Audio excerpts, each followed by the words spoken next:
Speaker sir, आपने मुझे सदन में बोलने का मौका दिया, इसका मैं बहुत बहुत आभारी हूं। धन्यवाद। कल प्रधानमंत्री जी ने अपने भाषण में विपक्ष के बारे में बोला था कि विपक्ष आंदोलन की बात कर रहा है, मगर जो कृषि कानून है उनके कंटेंट के बारे में और उनके इंटेंट के बारे में विपक्ष नहीं बोल रहा है। तो मैंने सोचा आज प्रधानमंत्री जी को खुश करें और जो 3 किसान के बिल हैं, खेती के बिल हैं, उनके कंटेंट का और इंटेंट का की बात करें। हाँ, बजट पे बोलेंगे। आप शांत हो जाइए प्लीज। मालूम है किसान का मुद्दा भी बजट का मुद्दा है, आप उनका आदर कीजिए।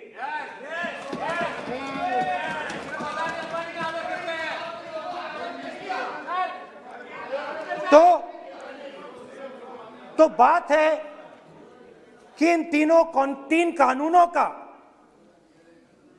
कंटेंट और इंटेंट क्या है। तो पहले कानून का कंटेंट, कोई भी व्यक्ति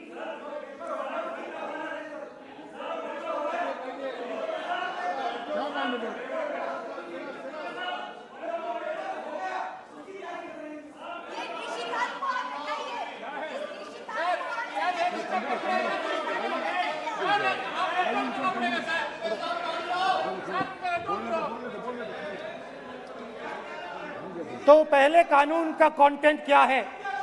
पहले कानून का कंटेंट है कि कोई भी व्यक्ति देश में कहीं भी कितना भी अनाज, सब्जी, फल खरीद सकता है। जितना भी खरीदना चाहता है खरीद सकता है। तो अगर खरीदी देश में अनलिमिटेड खरीदी होगी तो मंडी में कौन जाएगा? मंडी में कौन जाके खरीदेगा? तो पहले कानून का कंटेंट मंडी को खत्म करने का है। इसका लक्ष्य मंडी को खत्म करने का है। दूसरे कानून का कंटेंट क्या है कि बड़े से बड़े उद्योगपति जितना भी अनाज, जितना भी फल, जितनी भी सब्जी स्टोर करना चाहते हैं वो स्टोर कर सकते हैं। कोई लिमिट नहीं, जितना वो होल्ड करना चाहते हैं कर सकते हैं। दूसरे कानून का कंटेंट एसेंशियल कमोडिटीज एक्ट को खत्म करने का। दूसरे कानून का कंटेंट जमाखोरी को अनलिमिटेड तरीके से हिंदुस्तान में चालू करने का। अब तीसरा भी कानून है। तीसरा कानून का कंटेंट जब एक किसान हिंदुस्तान के सबसे बड़े उद्योगपति के सामने जाकर अपने अनाज के लिए, अपनी सब्जी के लिए, अपने फल के लिए सही दाम मांगे तो उसे अदालत में नहीं जाने दिया जाएगा। तीसरे कानून का कंटेंट आपको याद होगा,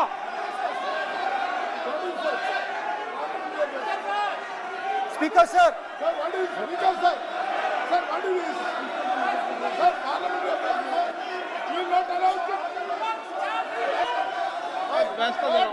डरते क्यों? सुनो, तू हिलिया सल्तन पागल, सुन अपने। स्पीकर सर, दादा स्पीकर सर, आप बजट, फैमिली प्लानिंग का, आप बजट पर बात,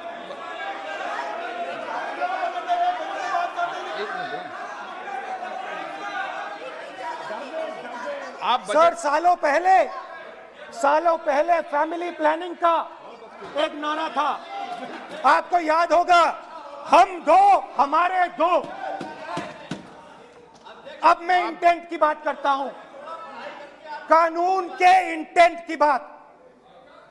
आज क्या हो रहा है, जैसे कोरोना दूसरे रूप में आता है, वैसे ही ये नारा दूसरे रूप में आया है। आज इस देश को 4 लोग चलाते हैं। आप बजट पर चर्चा कर लें। बजट पे कर रहा हूं सर, बजट पे आ रहा हूं। 4 लोग चलाते हैं, हम दो बता दिया। और हमारे दो। जैसे उस टाइम नाम सब जानते हैं, नाम सब जानते हैं। नो, आप बोलो, आप डिस्टर्बेंस मत हम करिए। दो हमारे दो। ये किसकी सरकार है? हम दो हमारे दो की। माननीय सदस्य इधर, तो आप आसन को पहले संबोधित करें। कानून का इंटेंट बताता हूं। आप आसन को संबोधित करें। पहले कानून का इंटेंट माननीय सदस्य, आप आसन कि को हमारे संबोधित दो करें। मित्रों में से एक जो सबसे बड़ा मित्र है, उसको पूरे हिंदुस्तान के अनाज, फल और सब्जी को बेचने का अधिकार। यह है पहले कानून का इंटेंट। नुकसान किसका होगा? नुकसान ठेले वालों का होगा, नुकसान छोटे व्यापारियों का होगा, नुकसान जो लोग मंडी में काम करते हैं, लाखों लोग, उनका होगा। अब चलिए दूसरे कानून की इंटेंट की बात करते हैं। दूसरा कानून का इंटेंट दूसरे मित्र की मदद करने का है। दूसरे मित्र को पूरे देश में अनाज, फल और सब्जी की स्टोरेज की मोनोपोली दी जा रही है। आज दूसरा मित्र 40% हिंदुस्तान का अनाज अपने साइलों में रखता है। ये कांग्रेस पार्टी की बैठक नहीं है, ये सदन है। फल और सब्जी अगर बजट में साइलोज में रखेगा। ये सभा नहीं है। प्रधानमंत्री कहते हैं सर मैं अध्यक्ष जी आपको कहना चाहता हूँ कि जब आपने बजट के लिए चर्चा के लिए पुकारा, मैं बता रहा हूँ, एक मिनट बैठिए। माननीय सदस्य, आज बजट पर चर्चा है, मैं आग्रह करता हूँ। प्रधानमंत्री कहते हैं बजट पर कि मैंने ऑप्शन दिया है। हाँ, आपने ऑप्शन दिया है, 3 ऑप्शन दिए हैं। पहला ऑप्शन भूख, दूसरा ऑप्शन बेरोजगारी, तीसरा ऑप्शन आत्महत्या। ये 3 ऑप्शन आपने दिए हैं। अब देखिए मामला क्या है। मामला यह है कि हिंदुस्तान का सबसे बड़ा बिजनेस, सबसे बड़ा व्यापार एग्रीकल्चर का है। अब बजट 40% आबादी इस पे जीती है, इससे जीती है। 40 लाख करोड़ रुपए का धंधा है। इसमें किसानों को फायदा मिलता है,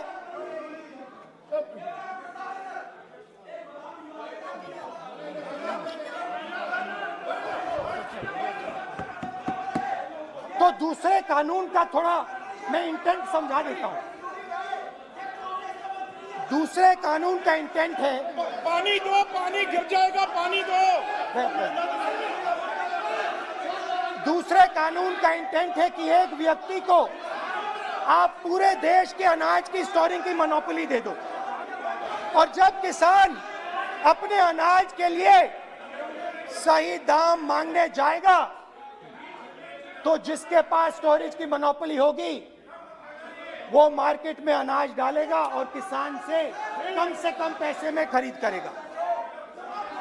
और जब वही किसान कंज्यूमर बन के अपना ही माल खरीदने जाएगा तो वही व्यक्ति अपने गोदाम से जब बजट पे चर्चा है सर, बजट पे चर्चा है, राष्ट्रपति अभी भाषण पे आपने चर्चा समाप्त कर दी, प्रस्ताव पास करके राष्ट्रपति जी को भेज दिया, अब उसी पे चर्चा करके राष्ट्रपति जी का भी और आपका भी अपमान कर रहे हैं सर, ये आपका भी अपमान कर रहे हैं, सदन का भी अपमान कर रहे हैं सर ये। कि इस देश की जो रीढ़ की हड्डी है, किसान, मजदूर, छोटे दुकानदार, व्यापारी, उस रीढ़ की हड्डी को तोड़ के टुकड़े टुकड़े करके दो मित्रों को दे दो। Sir rule 218 sir rule 218 sir rule sir the debate on appropriation bill shall be restricted. The debate on appropriate bill shall be restricted to the matters of the public importance or administrative clausely employed in the grants covered by the bill which have not already been raised while the relevant demands of grants were under consideration. I would like to remind him that he should restrict his speech to the budget. Number 2, and he is claiming that 40% of the groceries and other things, vegetables, they are kept in Adani's and Ambani's place. Let him prove that. Where from? He should place it on the table. He should place it on the table. Where can he get all these documents? Where statistics कहाँ से आए? इसको authenticate करना है. Record में नहीं जाएगी. चलिए बैठिए. आप बोलने दे रहे हैं क्या? सर आपने माइक बंद कर दिया. बोलने दीजिए. बैठिए. माइक बंद कर दिया सर आपने. सर बैठिए. आप तो डिस्टर्बेंस कर. आप बोलने दीजिए ना. आप कोई रूल बता रहे हैं क्या? आप कोई रूल बता रहे हैं? अधीर रंजन जी, अधीर रंजन जी, अधीर रंजन जी को बता जाए.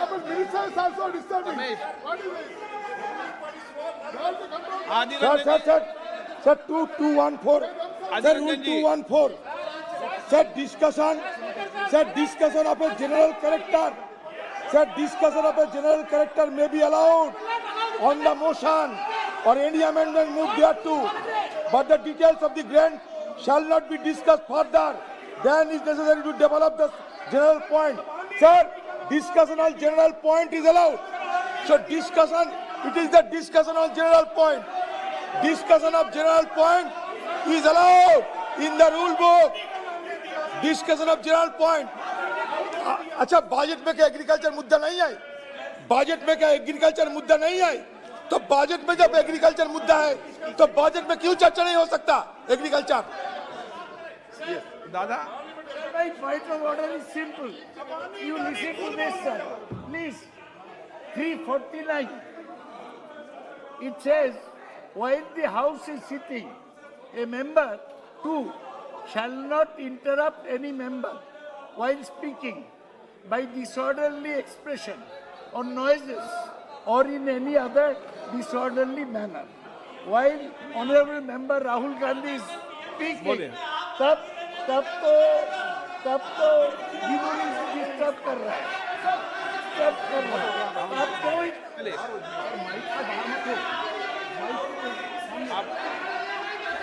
आज ये क्या कल नहीं था क्या? कल नहीं था.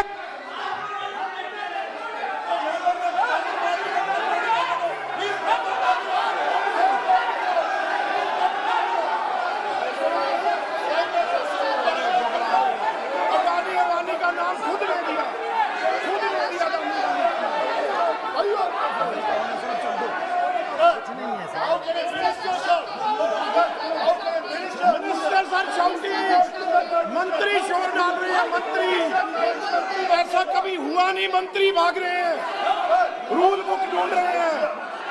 अरे क्यों घबरा गए? अभी तो बोले ही 5 मिनट है.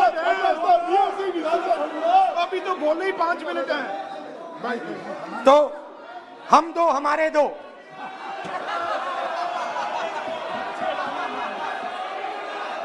वो आपको याद होगा, वो फोटो होती थी 4, हम दो हमारे दो.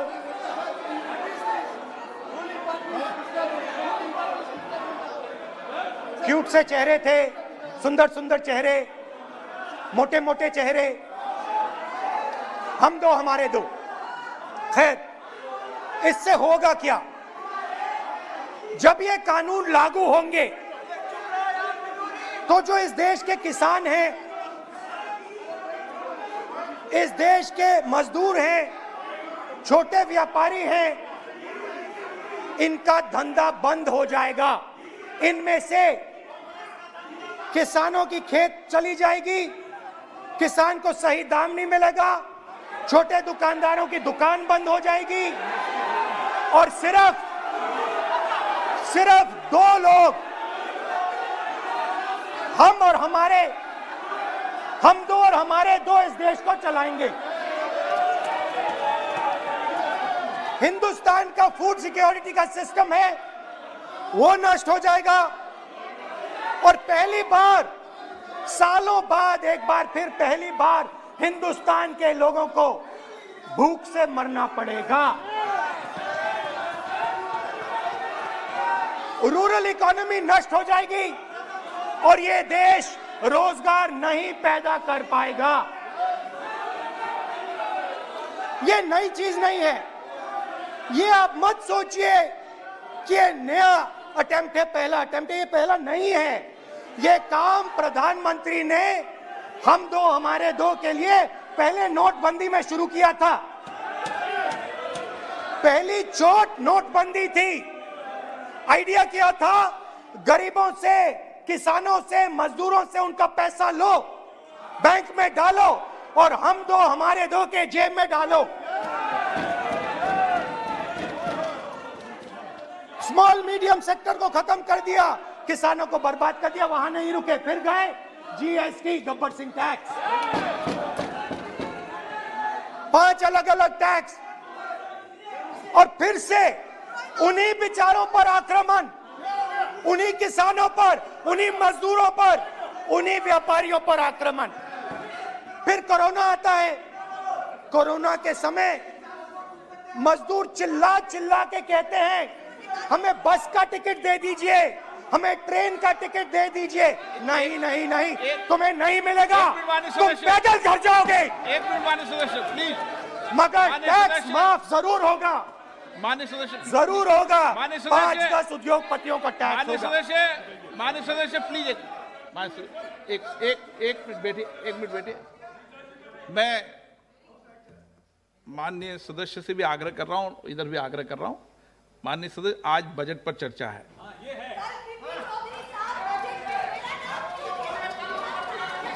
चलो चलाओ।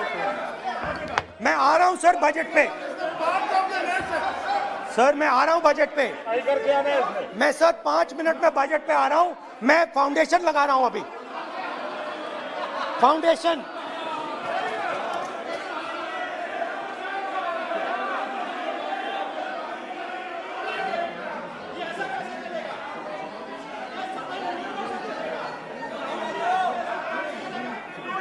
तो पहले नोटबंदी, फिर जीएसटी, फिर कोरोना के समय उन्हीं 4, 5, 10 लोगों को पूरा का पूरा कर्जा माफ, 10 लाख करोड़ रुपए जो भी था कर्जा माफ। मगर हुआ क्या? हिंदुस्तान का रोजगार का जो सिस्टम है, जो स्मॉल एंड मीडियम इंडस्ट्री है, वो खत्म हो गई।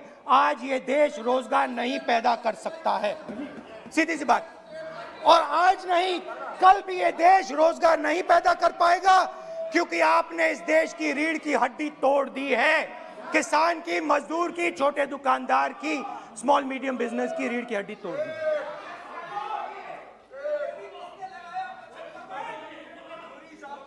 मगर ये मत समझिए कि ये किसानों का आंदोलन है। ये किसानों का आंदोलन नहीं है। आपको बात अभी समझ नहीं आई है। ये देश का आंदोलन है और ये किसान सिर्फ रास्ता दिखा रहा है। किसान अंधेरे में टॉर्च दिखा रहा है और एक आवाज से ये पूरा देश उठने वाला है।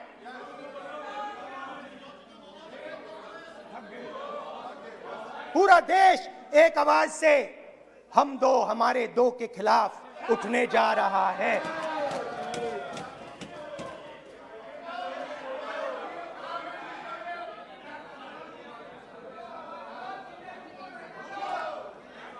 और ये याद रखिए, मैं कह रहा हूं, लिख के ले लीजिए। आप सोचते हो कि हिंदुस्तान के किसान को, मजदूर को, छोटे दुकानदार को अपने पैसे से, अपने धन से परे कर सकते हो, ये आप सोचते हो। आप ये सोचते हो। आप लिख के ले लो मुझसे, किसान 1 इंच पीछे नहीं हटने वाला है। किसान आपको हटा देगा, मजदूर आपको हटा देगा, छोटा दुकानदार आपको हटा देगा, मगर वो पीछे 1 इंच नहीं हटने वाला। आपको कानून वापस लेना ही पड़ेगा। अब बात करते हैं बजट की। जब बजट पर बातचीत करने की बात उठी थी, प्रेसिडेंट एड्रेस पे बात करने की बात उठी थी, तो हमने कहा था, विपक्ष ने कहा था, हमें किसानों के आदर करने के लिए किसानों के सब्जेक्ट पे अकेला बोलने दीजिए, एक साथ हम सब मिलकर किसानों के मुद्दे पे बोलेंगे। स्पीकर सर ने सरकार से पूछा और सरकार ने कहा नहीं, किसानों के मुद्दे पर चर्चा नहीं होगी, बजट पे होगी और प्रेसिडेंट एड्रेस पे होगी, अलग चर्चा किसान के मुद्दे पे नहीं हो सकती। तो प्रोटेस्ट में मैं कह रहा हूं, मैं बजट पे आज यहां टिप्पणी नहीं करने वाला हूं। मैं आज सिर्फ किसान के मुद्दे पे बोलूंगा और उसके बाद मैं अपना मुंह चुप कर दूंगा। अंत में मैं कहना चाहता हूं कि जो 200 किसान शहीद हुए, उनको इन लोगों ने श्रद्धांजलि नहीं दी। मैं सब सांसदों से कहना चाहता हूं, मैं अपने भाषण के बाद 2 मिनट शहीदों के लिए मौन रहूंगा। आप मेरे साथ खड़े हो जाइए। धन्यवाद।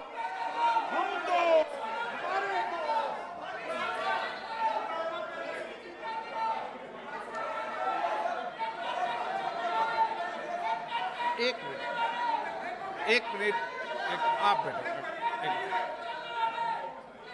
एक मिनट, माननीय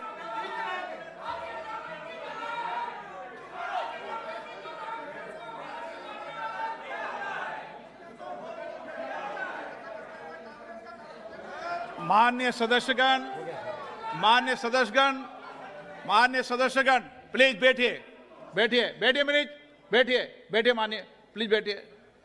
माननीय सदस्यगण, इस सदन को चलाने की जिम्मेदारी आपने मुझे दी है, और कोई भी माननीय सदस्य कहेगा मैं आज उत्तराखंड के मरे लोगों पर श्रद्धांजलि अर्पित करता हूं, कोई कहेगा कि मैं आज बॉर्डर पर मरे श्रद्धांजलि अर्पित करूं, ये जिम्मेदारी आपने मुझे दी है। आप बोल रहे हैं तो सब्सक्राइब करें हमारे YouTube चैनल को और बेल आइकन को दबाएं ताकि हर वीडियो सबसे पहले देख पाएं। आप हमें Facebook और Twitter पर भी फॉलो कर सकते हैं। वीडियो देखने के लिए धन्यवाद।